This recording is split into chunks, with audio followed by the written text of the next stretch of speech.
चंद्रमोहन जी, निखिल भाई शुरू करें। जी, बहुत-बहुत धन्यवाद भैया, बहुत ज़बरदस्त स्वागत के लिए और यकीनन हम आज पूरे जीवन की यात्रा करने वाले हैं अपनी भावनाओं के माध्यम से। तो हम आगे बढ़ते हैं। दोस्तों कहते हैं डॉक्टर वो होता है जो शरीर के जख्म भरे, लेकिन जब कोई डॉक्टर कवि भी हो, तो वो शब्दों से आत्मा के जख्म भर देता है। आज की पहली प्रस्तुति उन्हीं की है, जो प्रयोगशाला में रसायन और कागज पर कविता दोनों एक साथ साधती हैं। अरे जयपुर वाह! से पधारी युवा वैज्ञानिक पुरस्कार से सम्मानित पीएचडी रसायन विज्ञान में और साथ ही साहित्य की ऐसी साधिका जिनकी कलम प्रकृति को जीवन से जोड़ती है। हम बहुत स्वागत खूबसूरत। करते हैं डॉक्टर स्वाति स्निग्धा जी का। स्वाति नाम। मैम स्वागत है आपका। स्वागत है अगली मैम, आवाज स्वागत है। आपकी। स्वागत है मैम।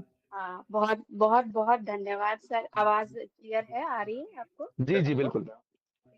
बहुत बहुत धन्यवाद सर आपका इस परिचय के लिए। मतलब बहुत कृतार्थ हूँ मैं, आपके कृतज्ञ हूँ आपके प्रति कि आपने इतना परिचय मुझे दिया। और बाकी सब लोगों को सादर अभिवादन।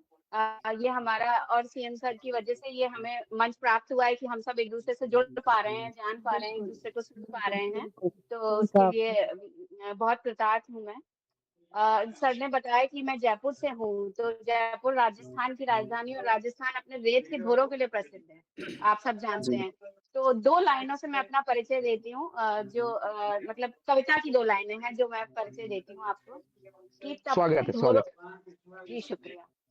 तपते ढोरों में पहली वर्षा का मुझे जल होना है।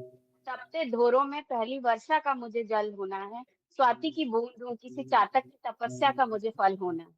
वाह! बहुत सुंदर। क्या बात है। आप सब जानते होंगे कि चातक पक्षी बारिश की वो एक बूंद का इंतजार करता रहता है। अगर उसे वो एक बूंद मिलेगी तो वो पानी पिएगा, नहीं तो वो उसका जीवन फिर उसी के उसमें व्यर्थ हो जाता है। तो वही उसी को लेकर के मैंने ये पंक्तियां लिखी थी। नेक्स्ट जो है, अगर मैं बात करूं अपने काव्य की, जब हम बात करते हैं तो हमारे 2 होते हैं। एक तो हमारा काव्य सौंदर्य होता है और एक अर्थ सौंदर्य होता है जब हम बात कर रहे होते हैं। तो यानी एक तो कला पक्ष हो जाता है, एक भाव पक्ष हो जाता है। मेरी जो अगली कविता है उसका भाव पक्ष तो आप खुद समझ जाएंगे। कला पक्ष में बताऊं कि मैंने विरोधाभास लिखा है, ऑक्सीमोरॉन जिसको इंग्लिश में कहते हैं। ये चीजें एक दूसरे की विरोधी हैं, लेकिन वो कहाँ फिर एक दूसरे से जुड़ रही हैं। तो वो मैं अपनी कविता आपको सुनाती हूँ। अ, कविता का शीर्षक है रात की चांदनी में। वाह! हमने रात की चांदनी में किसी को सूरज सा दहकते देखा है।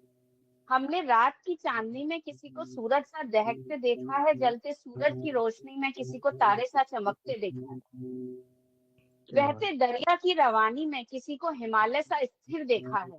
चंचल नदिया सी जवानी में किसी को संतों सा धीर देखा है। हुँ, जर्जर जमींदार की क्रूरता में किसी को मजदूर सा घिसते देखा है। जर्जर जमींदार की क्रूरता में किसी को मजदूर सा घिसते देखा है। दूर चट्टान सी अचलता में किसी को मन सा बहते देखा है।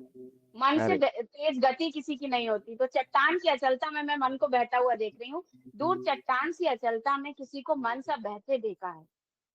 बड़ी भीड़ के कोलाहल में किसी को कब्रिस्तान सा नीरव देखा है।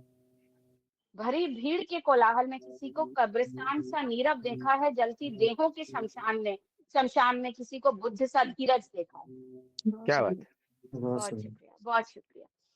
किस चपकती छत के घर में किसी को कर्ण सा दानवीर देखा है।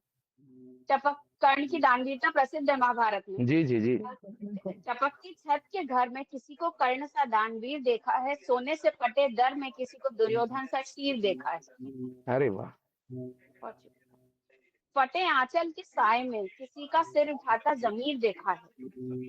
फटे आंचल के साए में किसी का सिर उठाता जमीर देखा है। कटे अंगूठों की विवशता में स्वाति ने एकलव्य सा वीर देखा है। वाह!